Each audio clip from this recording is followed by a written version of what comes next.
Hello, I'm Liz Lumley of Finextra, and today I'm speaking to Kris Kubiena of VocaLink, and we're going to talk about faster payments. Now, faster payments in the UK is going to celebrate its 7th birthday next month, almost grown up. But now we're seeing sort of faster payments, real-time payments, moving into the US and to Europe. So as those economies move to faster payments, what are some of the key factors that they should consider? There are some really important factors that need to be looked at when considering how to implement national and actually cross-border real-time payment services. The UK launched its service back in 2008, and there have been some major step changes in the payments landscape since then. So when considering how to implement a real-time payment service, you first of all need to understand and agree the need for ubiquity and collaboration. Competitive payments processing happens above the rails, so to speak, but it's very important that the rails themselves are accessible to everybody, or at least the majority of all consumers and corporates.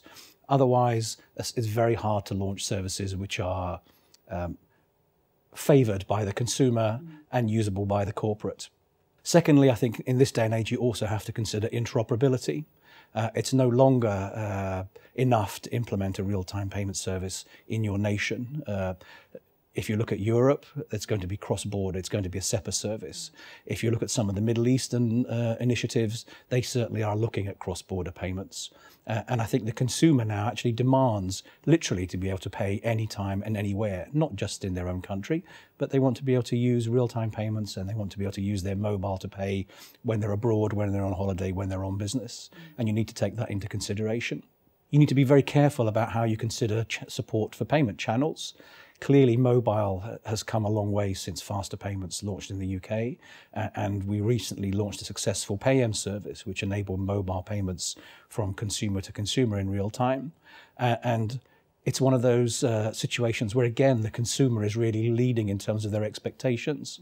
My kids, they expect to be able to do everything in real time, and they expect to be able to do it on their telephone. And you have to be able to enable that early on in order to promote innovation. And you have to think about, what are the channels of the future? Because in 10 years' time, we'll be paying in ways that we couldn't possibly think of now. So you need to think of an open, flexible architecture in terms of your solution. You need to think about time frames as well. I think that we no longer have the luxury of spending multiple years implementing national infrastructure. It needs to be done quickly and safely. So you need to consider, am I going to build from the ground up and develop something, or am I going to implement a solution that's proven and seen to be scalable and safe? And that's an important decision to make. So continuing this look at sort of the global march of immediate payments, the FAST service in Singapore has been operational for over a year. How is their experience different from what's been going on in the UK? Yes, there are some important differences between the FAST service in Singapore and the UK faster payments. I think first of all, we've seen the growth and the rise of ISO 20022 as a payments format. It wasn't really mature when we launched faster payments in the UK, but it has now become the de facto standard for payments. So Singapore has based their fast service on ISO 20022, which allows them to deliver and launch more complex and interesting corporate products, because the corporates now expect to be able to transact in ISO 20022, and it positions them well for regional interoperability. The other important difference is that in faster payments in the UK, we can push money in real time. So payments are made in seconds. But in Singapore, not only can you push money in real time, but you can also pull it. So debit requests went live recently, actually, in Singapore. So when you're considering e-payments, e-invoicing, electronic bill payments, a corporate can now request money in real time alongside sending an electronic bill. So my telephone bill can be sent to my mobile with a request for payment. I can validate it and make that payment in real time. Quick, easy, convenient, rather than taking that piece of paper that you put in the pile and forget. So there are some important differences in Singapore. And I think that's evidenced by some of the products and services the banks are launching in the competitive space. So Facebook payments is one of those which was launched by one of the banks. And we're very excited by that level of innovation. It's kind of obvious that the future is definitely real time. It's what the consumers want, and it seems to be what a lot of the banks and economies are pushing for. So what are some of the real benefits of real time then? I think the benefits can be looked at in a number of ways. First of all, there's the general economic benefit that's gained from increasing the speed of money, the speed of transactions. But ultimately, these things only work if they benefit everybody in the chain of stakeholders. Mm.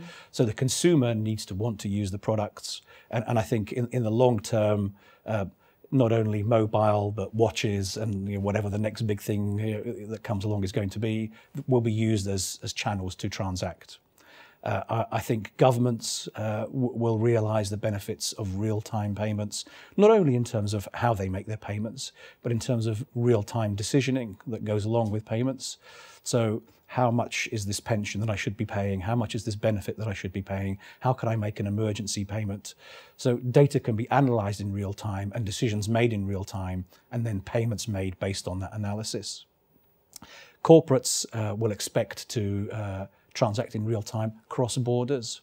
So interoperability, I think, will become not only regional, but will become global, with global schemes utilising regional real-time payment services. We ourselves are launching Zap in the UK, and we hope that will become a scheme that goes further than just the UK market. I think 10 years' time, the payment space will be very different to what it is today. But I think we can be sure that real-time payments will be at the core of it. Yeah, of course, payments are international. They're not, everyone makes international payments. They do, but I think international payments historically have been card-driven, whereas if people become used to being able to use their mobile device to make payments, they're going to be expecting to do the same when they go on holiday, when they're travelling. And I think the mobile device, coupled with real-time, will become a very ubiquitous payment method. Yeah. I think it's very much what the consumers are expecting. I think so. Excellent. Kris, thank you very much. My pleasure.